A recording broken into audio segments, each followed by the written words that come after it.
اعوذ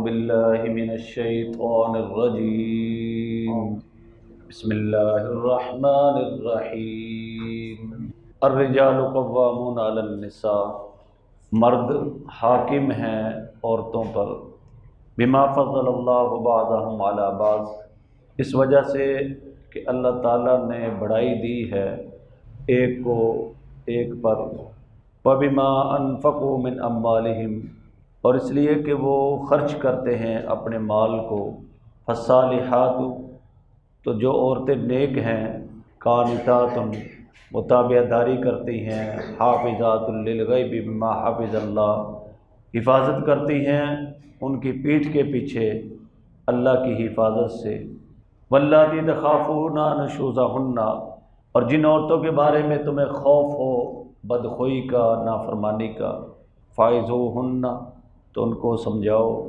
وہجروہن فی المضاجع، اور علیحدہ کر دو، جدا کر دو سونے میں، بستروں میں، وضربوہن، اور ان کو مارو، فإن اطعنکم، پھر اگر وہ تمہاری بات کو مان لیں، فلا تبغوا علیہن سبیلا، تو مت تلاش کرو ان پر راستہ، ان اللہ کان علیا کبیرا، بے شک اللہ تعالیٰ سب سے اوپر ہے، بڑا ہے، وَإِنْ خِفْتُمْ شِقَاقَ بَيْنِهِمَا، اور اگر تم کو ڈر ہو کہ وہ دونوں آپس میں ضد رکھتے ہیں، فَبَعْثُوا حَكَمًا مِّنْ أَهْلِهِ وَحَكَمًا مِّنْ أَهْلِهَا، تو کھڑا کرو ایک منصف مرد کی طرف سے، وَحَكَمًا مِّنْ أَهْلِهَا، اور ایک منصف عورت والوں میں سے، إِن يُرِيدَا إِصْلَاحًا يُوَفِّقِ اللَّهُ بَيْنَهُمَا، اگر وہ چاہیں گے صلح کرانا تو اللہ تعالیٰ ان میں موافقت کر دیں گے ان دونوں میں، ان اللہ کان علیما خبیرا، بے شک اللہ تعالیٰ سب کچھ جاننے والا،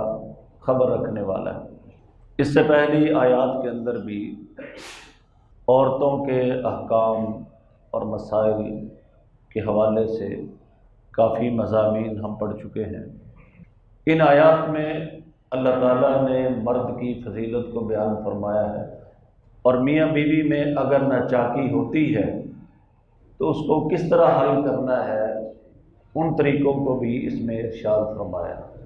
فرمایا کہ الرجال قوامون علی النساء، مرد حاکم ہیں، نگران ہیں، نگہبان ہیں عورتوں پر، دو وجہ سے۔ نمبر ایک، بما فضل اللہ بعضهم علی بعض، اس وجہ سے کہ اللہ تعالیٰ نے فضیلت بخشی ہے تمہارے ایک کو ایک پر۔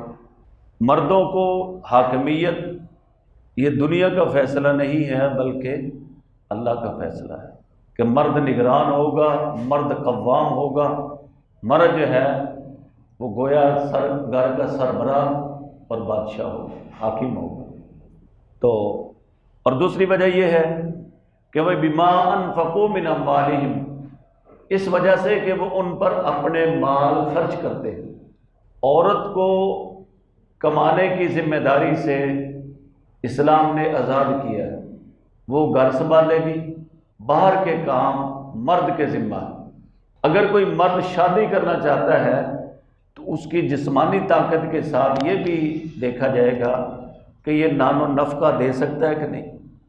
عورت کو نان و نفقہ دینا مرد پر واجب ہے، اگر نان و نفقہ کی ذمہ داری ادا نہیں کر سکتا پھر وہ نکاح نہ کرے۔ یہ بھی ایک الگ چیز ہے کہ نکاح، شادی کرنا، یہ بھی غربت کو دور کرتا ہے۔ إِن يَكُونُوا فُقَرَاءَ يُغْنِهِمُ اللَّهُ مِنْ فَضْلِهِ، اللہ تعالیٰ فرماتے ہیں کہ اگر وہ فقیر ہوں گے تو اللہ تعالیٰ اپنے فضل سے غنی کر دے گا۔ جیسے ہمارا ذہن ہے کہ ابھی بچہ پاؤں پر کھڑا ہو جائے، کچھ کمانے لگ جائے، تو شادی بھی پاؤں پر کھڑا ہونے کا ایک ذریعہ ہے۔ شادی کے بعد بابا جی پاؤں پہ کھڑے ہو گئے کہ نہیں؟ آپ ترقی ہو گئی، بعد میں ترقی ہوئی کہ نہیں ہوئی؟ اگر پہلے ہی کھڑے تھے اللہ تعالیٰ اور ترقی دے دیتا ہے، یہ تو تقریباً ہر آدمی کو تجربہ ہوتا ہے الحمدللہ۔ تو نکاح ایک ذریعہ ہے غربت کو دور کرنے کا، جس طرح ایک عمرہ کرنا پھر دوسرا عمرہ کرنا یہ گناہوں کو بھی مٹا دیتا ہے اور غربت کو بھی دور کرتا ہے۔ اسی طرح نکاح کرنا قرآن میں ہے ان یکونوا فقراء یغنہم اللہ من فضلہ، اگر وہ فقیر ہوں گے اللہ تعالیٰ اپنے فضل سے غنی کر دے۔ تو نکاح بھی ایک ذریعہ ہے دولت مند بننے کا، امیر ہونے کا۔ تو نان و نفقہ عورتوں پر خرچ کرنا، اس کی ذمہ داری اللہ تعالیٰ نے عورتوں پہ نہیں ڈالی بلکہ مردوں پر ڈالی۔ نبی پاک صلی اللہ علیہ وآلہ وسلم نے اپنی بیٹی سیدہ فاطمہ سے کہا کہ تمہارے ذمے گھر کے کام ہیں اور علی کے ذمے باہر کے کام، کما کے لانا، خرچہ دینا، یہ مرد کی ذمہ داری ہے۔ تو دو وجہ سے مرد حاکم ہے، مرد کو اللہ تعالیٰ نے عورتوں پر حکومت دی ہے، فضیلت بخشی ہے۔ ایک وجہ کیا؟ ایک وجہ یہ ہے کہ یہ فضیلت اللہ کی طرف سے، بما فضل اللہ بعضهم علی بعض، کہ اللہ تعالیٰ نے بعض کو بعض پر فضیلت بخشی ہے۔ اور دوسری وجہ یہ ہے کہ وَبِمَا أَنفَقُوا مِنْ أَمْوَالِهِمْ، مرد عورتوں پہ اپنے مال خرچ کرتے ہیں، تو جو مال خرچ کرتا ہوتا ہے اس کا تفوق ہوتا ہے، وہ اونچا ہوتا ہے۔ اس بنا پر جو ہے مردوں کی حکومت ہے۔ یاد رکھیں بھئی، مردوں اور عورتوں کے جو برابری کا ہے نا، یہ اسلام میں نہیں ہے کہ مرد اور عورت۔ اسلام میں دو عورتوں کی گواہی ایک مرد کے برابر ہے۔ یہ یورپ کا اصول ہے کہ مرد اور عورت جو ہے برابر ہے۔ انہوں نے پروپیگنڈا کر کر کے عورت کو گھر سے باہر نکالا۔ آج ان کا خاندانی نظام درم برم ہو چکا ہے۔ کروڑوں بچے ہیں جن کے باپ کا پتہ نہیں کون ہے، اتنی جو ہے نا وہ حرام کاری ہو گئی، اور عورت کا کوئی پرسان حال نہیں۔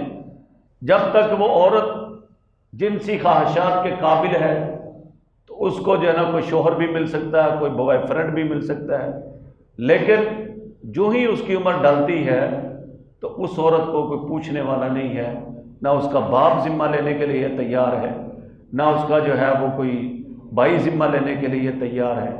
یہ حالت ہو چکی ہے۔ انہوں نے اپنے خاندان کو جو ہے وہ ختم کر کے رکھ دیا، اور یہی معاشرہ بے حیائی کا وہ اللہ معاف کرے ہمارے اندر بھی وہ لانا چاہتے۔ تو فرمایا فالصالحات، تو جو نیک عورتیں ہیں، قانتات، وہ تابع داری کرتی ہیں، حافظات للغیب بما حفظ اللہ، اور نگہبانی کرتی ہیں، حفاظت کرتی ہیں مردوں کے پیٹھ پیچھے اللہ کی حفاظت کے ساتھ، اپنی عزت کی حفاظت بھی کرتی ہیں اور مردوں کے مال کی حفاظت بھی کرتی ہیں۔ اور اس ذمہ داری کو پورا کرنا عورتوں کے بس کی بات نہیں ہے، یہ اللہ کی مدد کے ساتھ ہوتا ہے، بما حفظ اللہ، اللہ تعالیٰ کی حفاظت کے ساتھ۔ اس کام میں اللہ تعالیٰ ان کی مدد کرتے ہیں۔ ایک حدیث میں آتا ہے کہ جو عورت 5 وقت نماز پڑھے، وصامت شہرہا، اور رمضان شریف کے روزے رکھے، واتات بالہا، اور اپنے خامد کی فرما برداری کرے، حدیث میں آتا ہے وہ جنت کے جس دروازے سے چاہے جنت میں داخل ہو جائے۔ اور ایک حدیث میں آتا ہے کہ جو عورت اس حال میں مرے کہ اس کا خامد اس سے راضی ہو، وہ عورت جنتی ہے۔ اسلام نے تو گھروں کو آباد کرنے کے لیے بڑی تعلیمات ارشاد فرمائی۔ تو اب دیکھیں، واللاتی تخافون نشوزہن، اور جن عورتوں سے تمہیں نافرمانی کا ڈر ہے، فائزوہن، تو تم ان کو واعظ کرو، نصیحت کرو، سمجھاؤ۔ بعض دفعہ انسان کو سمجھانے سے فائدہ ہو جاتا ہے، بھٹکے ہوئے سمجھانے سے راہ راست پر آ جاتے ہیں۔ فائزوہن، نصیحت کرو، سمجھاؤ کہ بھئی اللہ تعالیٰ نے مجھے خامد بنایا، تمہیں بیوی بنایا، اللہ تعالیٰ نے میرے بھی حقوق رکھے، تمہارے بھی رکھے، تو مہربانی کرو ذرا جو ہے یہ جو نافرمانی اس سے باز آ جاؤ۔ اچھا، اب یاد رکھیں کہ یہ جو طلاق ہے نا، اس سے پہلے آج آپ پڑھیں گے کہ 4 چیزیں اس سے پہلے ہیں۔ لوگ تو پہلے مرحلے میں طلاق کا وار کرتے ہیں نا، وہ بھی اللہ معاف کرے 3 کا۔ اس سے پہلے 4 مرحلے ہیں۔ نمبر 1، عورت نافرمانی کر رہی ہے، فائزوہن، اس کو سمجھاؤ کہ یہ تمہارا رویہ ایک گھر کو بسانے کے لائق نہیں۔ گھر وہ ہوتے ہیں جو جنت کا نمونہ ہو، بندہ جائے تو ساری ٹینشنیں جو ہے وہ ختم ہو جائیں۔ اگر عورت نافرمانی پہ آئی ہوئی ہے تو فائزوہن، اس کو سمجھاؤ، نصیحت کرو۔ پھر بھی نہیں سمجھ رہی، واہجروہن فی المضاجع، تو اپنے بستر ان سے جدا کر دو۔ گھر میں جدا نہ کرو، بلکہ بستر جدا کرو کہ چل تو اس کمرے میں سوتا ہوں، اس کمرے میں تو چلے جا۔ یہ نہیں کہ اس کو جو ہے نا وہ کراچی بھیج دے، میں لاہور میں ہوں تو کراچی جا، بلکہ اسی گھر میں اس کا بستر جدا کرو۔ معنی سمجھ آ رہا ہے؟ واہجروہن فی المضاجع، اسی گھر میں اس کا بستر کیا کر دو؟ جدا کر دو۔ تو پھر بھی نہیں سمجھ رہی، واضربوہن، پھر ان کو مارو۔ لیکن مارنا بھی کیا ہے کہ اس کی ہڈی نہ ٹوٹے، اور ایسا نہ مارے کہ جس سے اس پر نشان پڑ جائے۔ تو نبی کریم صلی اللہ علیہ وآلہ وسلم نے جو ہے وہ مارنے سے منع کر دی کہ عورتوں کو نہیں مارنا۔ تو یہ سن کر حضرت عمر رضی اللہ عنہ نے آ کے عرض کیا، یا رسول اللہ، عورتیں تو شوہروں کی نافرمان ہو چکی ہیں، جب ان کو ایک ڈیل مل گئی کہ کوئی مار ہی نہیں سکتا، وہ تو شیر ہو گئی۔ اس پر آپ صلی اللہ علیہ وسلم نے فرمایا چلو کچھ مارو، مارنے کی اجازت دے دو۔ پھر عورتیں کثرت کے ساتھ امہات المومنین کے پاس آنے لگی کہ آج مجھے مارا ہے، آج مجھے مارا ہے، آج مجھے مارا ہے، شکایتیں لے کے آنے لگے۔ تو آپ صلی اللہ علیہ وسلم نے ارشاد فرمایا کہ آپ نے فرمایا کہ بہت عورتوں نے چکر لگائے ہیں جو اپنے شوہروں کی شکایت کر رہی ہیں، ایسے لوگ تم میں اچھے نہیں ہیں۔ مارنے کی اجازت ہے، لیکن اللہ کے نبی صلی اللہ علیہ وسلم نے عورت کو نہیں مارا۔ حضور صلی اللہ علیہ وسلم نے ارشاد فرمایا کہ تم میں سے بہترین شخص وہ ہے جو اپنے گھر والوں کے لیے بہتر ہو، اور میں اپنے گھر والوں کے لیے تم سب سے بہتر ہوں۔ عثمان ایک بزرگ کی میں نے ایک بات پڑھی، میں حیران ہو گیا۔ وہ فرماتے ہیں کہ میں نے کبھی اپنی بیوی سے لہجہ بدل کر بات نہیں کی۔ ہمارے کتنے لہجے ہوتے ہیں بھائی، امتیاز، منٹ بعد بھی لہجہ بدلتا ہے۔ فرماتے ہیں کہ میں نے کبھی اپنی بیوی سے لہجہ بدل کر بات، یہ کہنے کو بڑا چھوٹا سا جملہ ہے، لیکن اس کے اندر زندگی کا ایک بہت بڑا سبق، سمجھنے والے سمجھ جائیں گے انشاءاللہ۔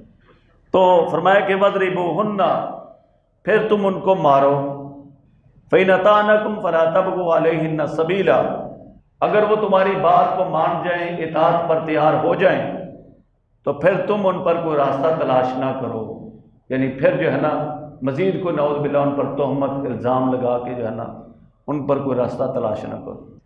ایک بات بھائی میں عرض کروں کہ اس دور میں ہمارے تبلیغ والے فرماتے ہیں کہ پہلے 2 دشمن تھے، ایک نفس اور ایک شیطان، اب 3 ہو گئے ہیں، نفس، شیطان اور موبائل۔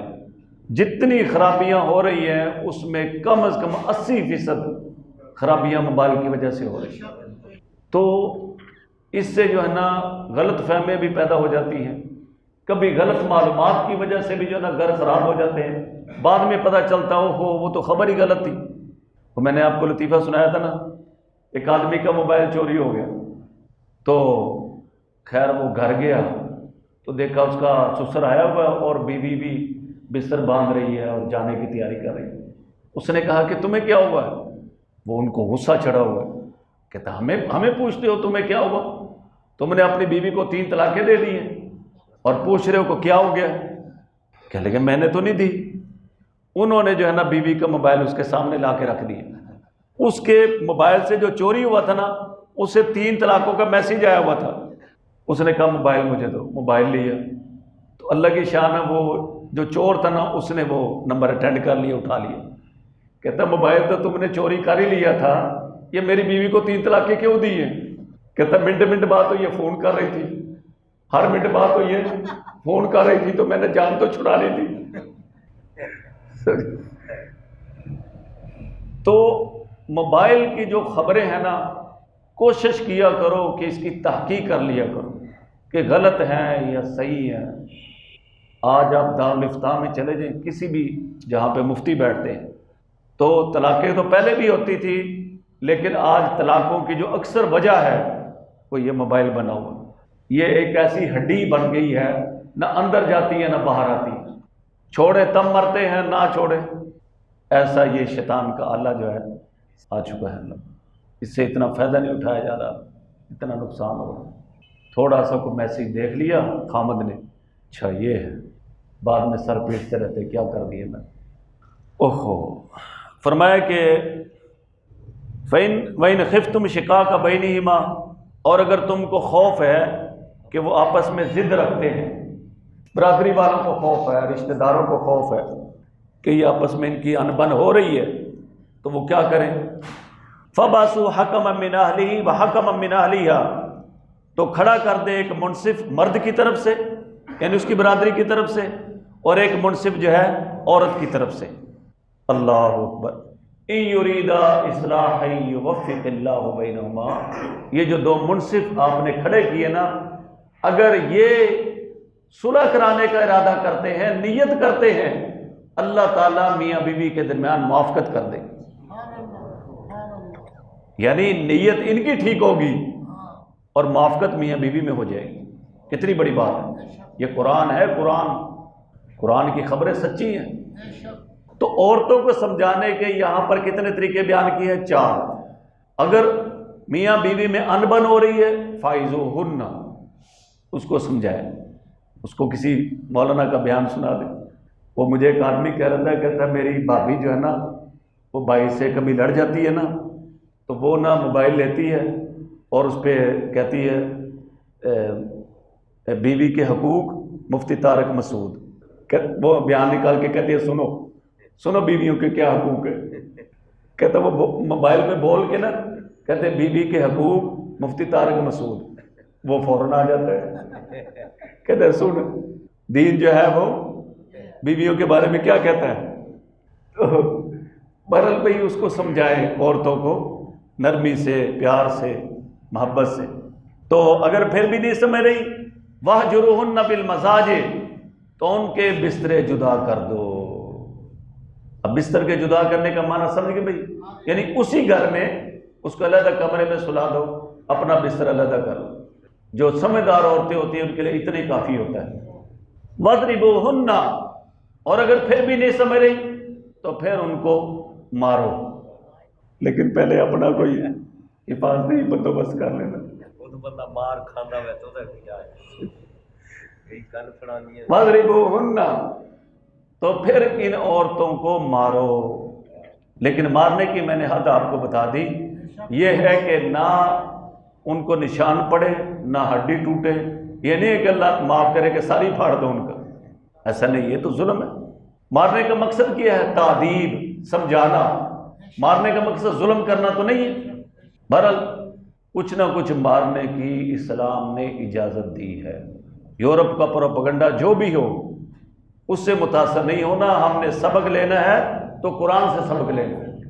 وَاضْرِبُوهُنَّ، تو تم ان کو مارو، لیکن اتنی بات آپ کو بتا چکا ہوں کہ اللہ کے نبیوں نے کبھی اپنی بیویوں کو نہیں مارا۔ ایک ہمارے بزرگ ہیں مولانا صاحب، مجھے کہنے لگے کہ جب سے میری شادی ہوئی ہے میں نے آج تک جو ہے نا، یعنی اپنی گھر والی کو ایک تھپڑ بھی نہیں لگایا۔ یہ حسن معاشرت ہے۔ ہمارے پنجاب میں اگر خامن جو ہے میاں بیوی کی محبت ہو تو کہتے ہیں تے بیوی دے تھلے لگ گیا۔ اب آپ کو پتہ نہیں پنجابی سمجھ آتی کہ نہیں، یعنی یہ بیوی کے جو ہے نا وہ بس غلام بن گیا، اور چلو غلام ہی بن جائے لیکن زندگی تو خوشحالی والی ہو، گھر میں ہر وقت کھٹ پٹ ہوتی ہو تو وہ تو زندگی جہنم بن جاتی ہے۔ باہر کی ٹینشن انسان برداشت کر لیتا ہے، گھر کی برداشت نہیں ہوتی۔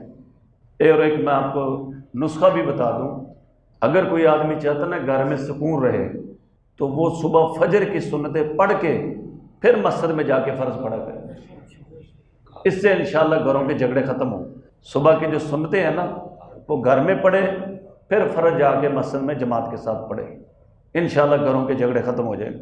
تو فرمایا کہ فَإِنْ أَطَاعْنَكُمْ فَلَا تَبْغُوا عَلَيْهِنَّ سَبِيلًا، اگر وہ تمہاری بات مان لیں تو ان پر کوئی راستہ تلاش نہ کرو. إِنَّ اللَّهَ كَانَ عَلِيًّا كَبِيرًا، بے شک اللہ تعالیٰ سب سے اوپر ہے، کبیرہ سب سے بڑا ہے. وَإِنْ خِفْتُمْ شِقَاقَ بَيْنِهِمَا، اور اگر تم کو خوف ہے ان کے درمیان میں ضد کا، ناچاکی کا، لڑائی کا، جھگڑے کا. کس کو خوف ہے؟ لڑکی اور لڑکے کے رشتہ داروں کو. فَبَعْثُوا حَكَمًا مِّنْ أَهْلِهِ وَحَكَمًا مِّنْ أَهْلِهَا، اب یہ منصف کون بنائیں گے؟ یہ لڑکی اور لڑکے کے رشتہ دار بنائیں گے. اگر ان کے رشتہ دار نہیں ہیں تو محلے والے بنائیں، پنچایت بنائیں، مسلمانوں کے ایک دوسرے کا خیال رکھنا. اگر وہ بھی نہیں ہے تو پھر جو حاکم وقت بنائے، وقت کا حکمران بنائے. اگر جو ہے نا اس نے بھی یہ کام نہیں کیا، پھر چوتھا درجہ یہ ہے کہ وہ عدالت میں جائے. یہ جو پنچایتوں کے فیصلے ہیں نا، اسلام نے ان کو بڑی اہمیت دی ہے.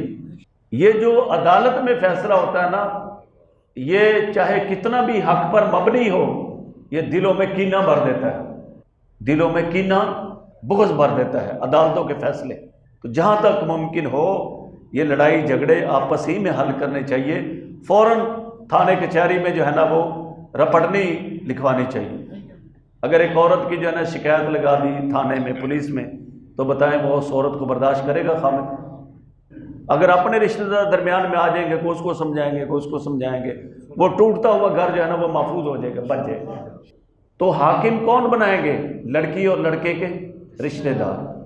اگر وہ نہیں ہے تو ہمسائے، اگر وہ نہیں ہے تو بادشاہ وقت، اگر وہ نہیں ہے پھر چوتھے مرتبہ جو ہے نا وہ عدالت. تو یہ بڑی پیاری بات ہے. إِن يُرِيدَا إِصْلَاحًا يُوَفِّقِ اللَّهُ بَيْنَهُمَا، اگر جو پنچ آپ نے بنائے ہیں، جو حاکم اور منصف آپ نے بنائے ہیں، اگر یہ لوگ صلح کا ارادہ کریں گے، اللہ تعالیٰ میاں بیوی کے درمیان میں موافقت کر دے گا.